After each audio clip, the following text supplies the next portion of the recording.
13 years ago, Michael threw a copy of the divorce papers at me and said, "I've sold the house because I'm moving in with her." At that time, I couldn't quite grasp what he meant. "So, Emily, the divorce is already final. Just take Kevin and get out already," he told me. Those words have stayed with me. I was surprised by Kevin's words when he returned from a job interview at a company. I asked the HR interviewer, "Does your company condone affairs?" The smile that spread across his face was unlike anything I'd seen before. Apparently, the interviewer denied it. So I continued, "That's strange. Then why are you sitting there?" Indeed, the interviewer was my ex-husband, Michael. "My name is Emily, I'm 48 years old. I work at a call center for an insurance company. It's just Kevin and me in the family. We were abandoned by Michael 13 years ago. I met Michael when I was 20. I had just graduated high school and got a job as an office worker at a subsidiary of a pharmaceutical company. That's when I met Michael, who was 27 at the time and had been transferred from the main office. He seemed interested in me for some reason and started asking me out to dinner. I had just become old enough to drink. I was definitely thrilled to be asked out by an elite from the main office. After a few such occasions, we started dating and I ended up pregnant. I was shaken. I thought he would be angry and break up with me. But then, Michael proposed marriage. When we went to greet my parents, he even told my father, who was still alive at the time, "I'll make your daughter happy." Back then, marriages due to pregnancy weren't seen very positively, so we had a simple ceremony. Eventually, our son Kevin was born. Michael returned to working at the main office, and I followed him, becoming a full-time homemaker. From then on, I devoted myself to taking care of the home. When Kevin started elementary school, we bought a house with some help from Michael's family. I thought I was living a happy life. But I was turning a blind eye to the fact that Michael was coming home less and less as Kevin grew older. Having married at the young age of 20, I had no idea what a normal married life was like. I didn't even question not knowing Michael's colleagues or superiors. In retrospect, there were plenty of signs leading to our divorce. And then, on Kevin's 14th birthday, Michael left us with these words: "I've already filed for divorce and sold the house, so get out."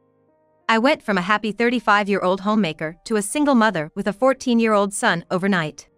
When I returned to my parents' home without any notice, my brother and his wife were cold to me. By that time, my father had passed away, and the house belonged to my brother and his wife.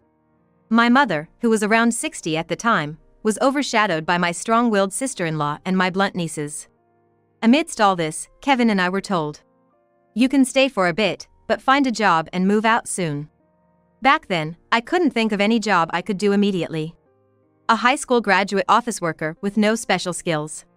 But still, I had to make it work somehow for me and my son, Kevin. I devoured job listings, searching for something that would pay enough to support my growing boy and me. I was lucky, though. Kevin was 14. They say it's a tough age, but he had enough sense. Much better than a mother with a baby to care for. I jumped into a call center job at an insurance company. My experience in office work helped with handling phone calls. At first, I was a contract employee, but after a few years, I managed to become a full-time employee. It was an unknown world at first, and I was exhausted both mentally and physically. But as I continued working, I realized something. How little I knew when I got divorced. I was a high school grad, and my family wasn't highly educated. That wasn't everything, but my ignorance was one reason why I ended up in financial trouble after the divorce. It was a divorce caused by infidelity. I should have demanded alimony and child support from my husband, Michael, but the thought never occurred to me. My mother and brother were the same.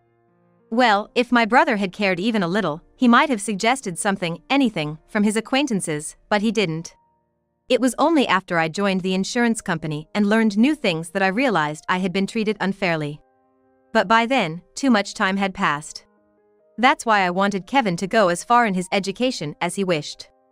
Knowledge and wisdom can save you. I didn't want him to end up like me.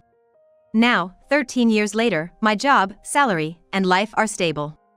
Kevin got into a prestigious science university and even made it to the doctoral program. As a mother, it was surprising. And he even said he'd manage the tuition himself. How, in the midst of his busy studies? He found some non-repayable scholarships and secured them for himself. I just had to sign the parent section. 4 years in university, 5 in grad school. He excelled and even got scouted by various companies. Like the saying goes, a bulk hen lays white eggs. Kevin's future must be bright. But sometimes, I'm reminded of that day. The day Michael left me. It still swirls darkly in my mind. It was so sudden. Michael came home, faced me and Kevin, and tossed a crumpled piece of paper at us. It was a copy of the divorce papers. I didn't remember signing them. But my name was written on it in handwriting similar to mine. When I asked what he meant, Michael said, "I've sold the house because I'm moving in with her." I couldn't understand what he meant. The divorce was completely out of the blue for me. "So, Emily, the divorce is already final. Just take Kevin and leave." He threatened not to be lenient if we didn't leave within 3 days. I was 35 at the time, having been just a homemaker for 14 years. I didn't know what to do and headed to my parents' house. Michael's voice still rings in my ears. Maybe I should forget it. After all, Kevin and I are living a fairly settled life now. It's not lingering attachment. It's frustration at my past helplessness and resentment towards Michael. Now I know I could do something about it. Then one lazy weekend, when I decided to sleep in, my phone's ringtone echoed. The number on the screen wasn't registered, so I decided to ignore it and went back to bed. But the call kept coming, breaking and resuming. Eventually, I heard a voice from the voicemail. It was my ex-mother-in-law. Repeating, "Please let me speak to your son." I wondered what she meant, but I decided not to answer directly. Later in the evening, Kevin returned home in a suit. When I mentioned the call, he burst into laughter, so she did come after all. He laughed so hard, shaking and banging on the table, tears in his eyes. "Kevin, what have you done?" "It's a job interview at the company today, right? I told you that, didn't I?" "Liar! Tell your mother the truth." "It's not exactly a lie," Kevin began, explaining what had happened that day. The interview was indeed a fact. He had been scouted by a pharmaceutical company he'd been in contact with for some time. But the problem was the company itself. The pharmaceutical company he mentioned was the same one where I used to work as an office clerk in a subsidiary. It's not a coincidence," Kevin said casually. "By the way, the HR manager who conducted the interview was Michael Smith." "What did you say?" "Funny thing is, this guy had no idea I was his son." "You realized it?" "Of course. After all, I didn't need such an interview in the first place." "Why?" "This company came scouting for me, so there was no need for an interview." "But as HR manager, he must have seen your resume, right?" "He must have. But my appearance has changed a lot since middle school, right? Hairstyle, vibe, all that." "Well, that's true. 13 years is a long time. Plus, I doubt he even remembered my face from back then." Now that he mentioned it, that was true. I had been so absorbed in my own thoughts, forgetting that Kevin had also become distant from Michael. More importantly, seeing my current address and academic background, even with the same name, he wouldn't realize I'm his son. That might be true. 13 years ago, in his second year of middle school, Kevin had been, at best, slightly above average in his class. But after our divorce and his transfer to a new school, he began studying unusually hard. His grades suddenly shot to the top. He went to a high school that matched his academic performance, maintaining nearly the top spot in the science classes. Then he attended a prestigious national university. Recommended by a professor in his 3rd year, he went straight through 5 years of graduate school. From his master's to his doctorate, achieving significant accomplishments in complex fields that I didn't quite understand. The scouting was due to these achievements. Desired by several companies in the chemical and physical sciences.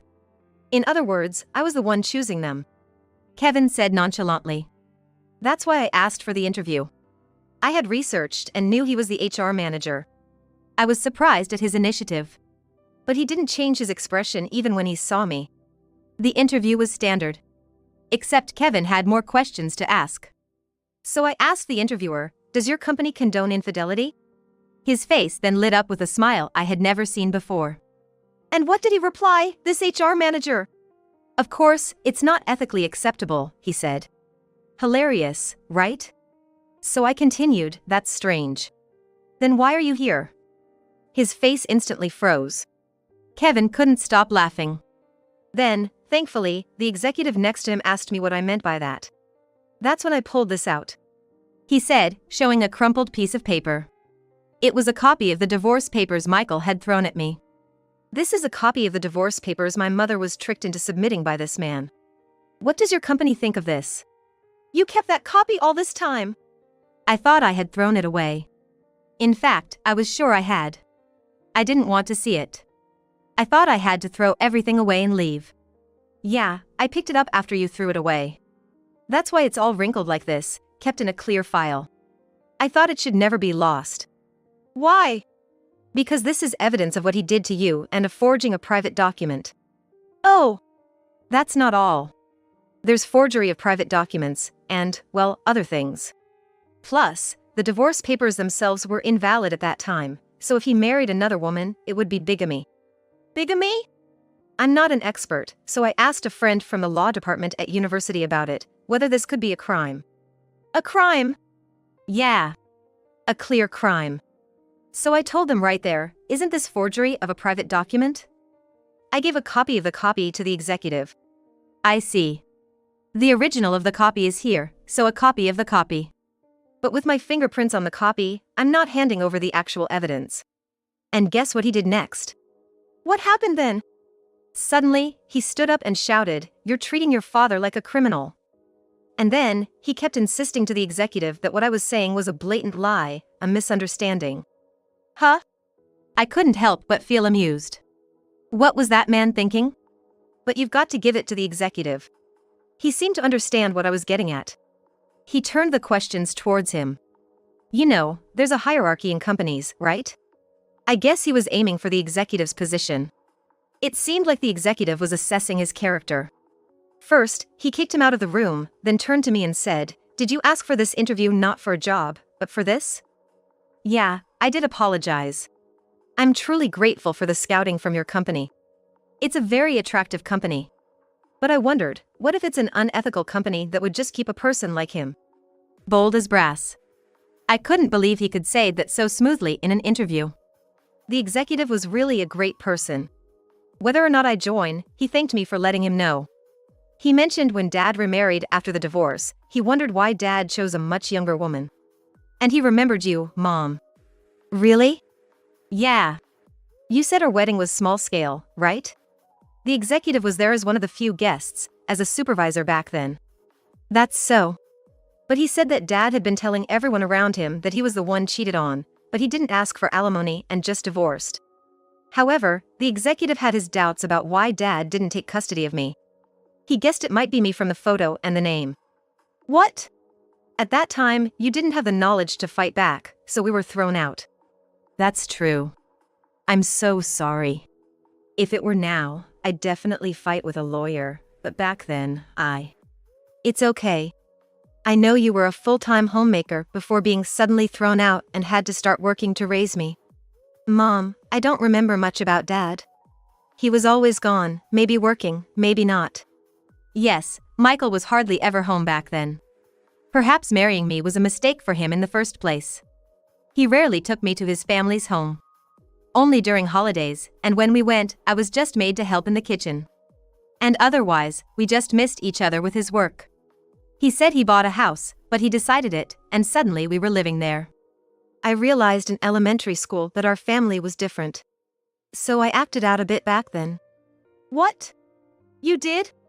Yeah, an early case of teenage rebellion. So right when I entered middle school, I sensed there was another woman. What are you saying? I didn't tell you because I thought it would make you sad. But I regretted not speaking up, especially when he threw the divorce papers at you and told you to leave. His voice was strained. I had never heard Kevin speak like that before.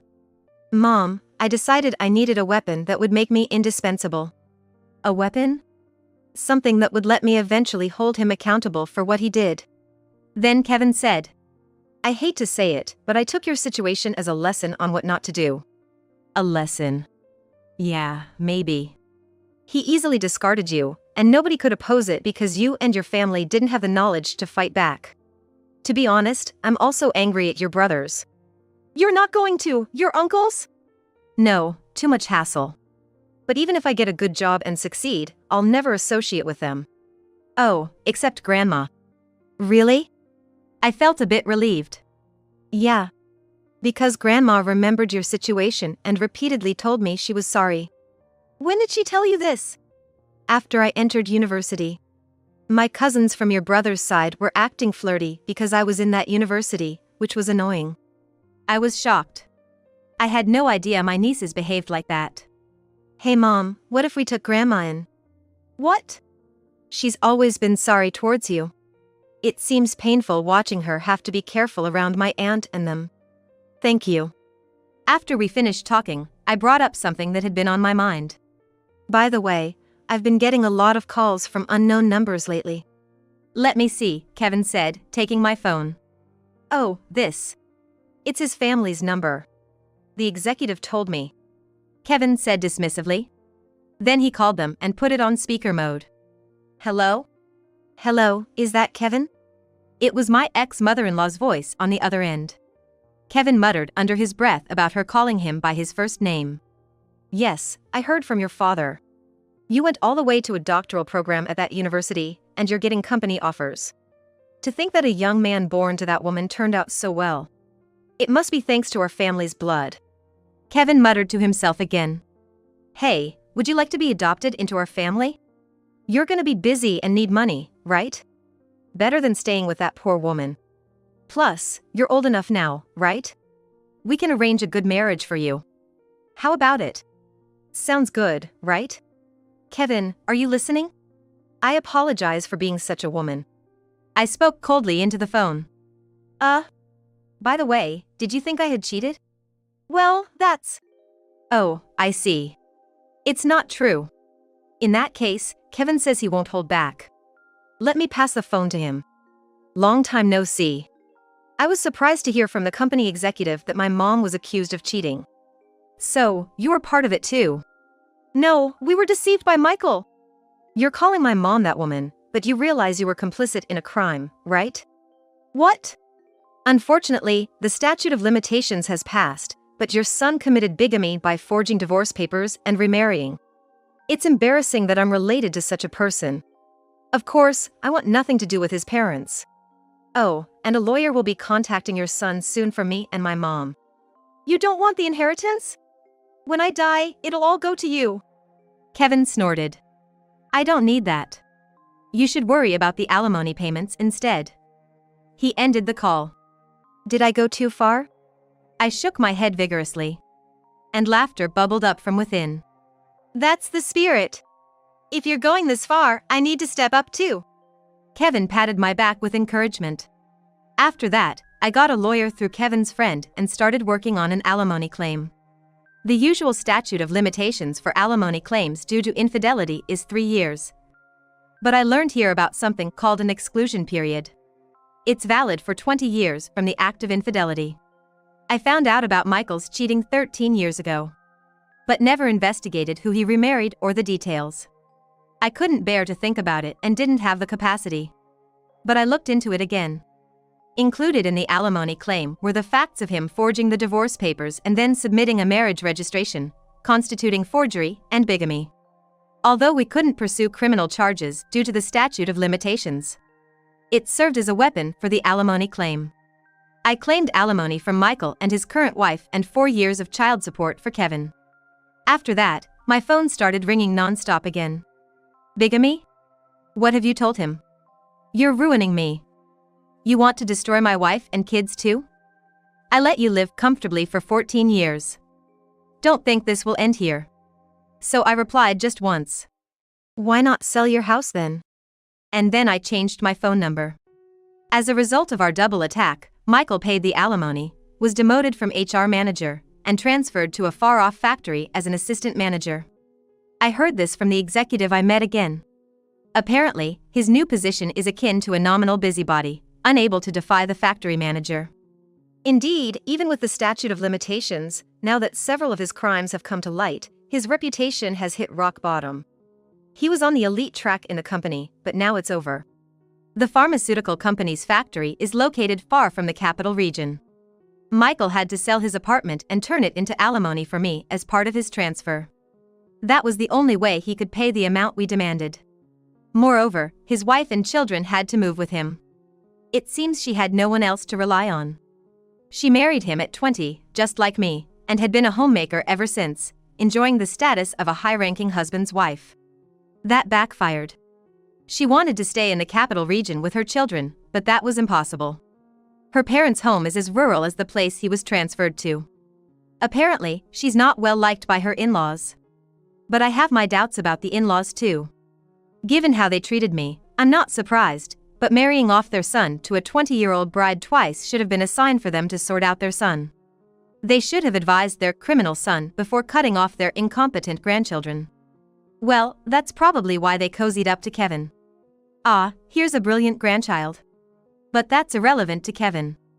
By the way, I heard an interesting story. After settling the alimony issue, my lawyer shared this with me. Wow, that guy is really a city boy through and through. What do you mean? His new place of work requires a car. I clapped my hands in realization. He's over 50 and rushing to a driving school to desperately get a driver's license. Both he and his wife. His wife too? Without a car, they can't survive there. For things like taking kids to and from school, shopping. Also, in such rural areas, you won't get hired for part-time work without transportation. I laughed, realizing the situation. I have a driver's license.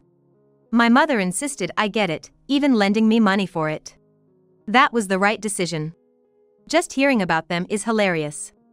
A proud former elite over 50, chased by mundane tasks, learning the hard reality of getting a license from strict driving instructors.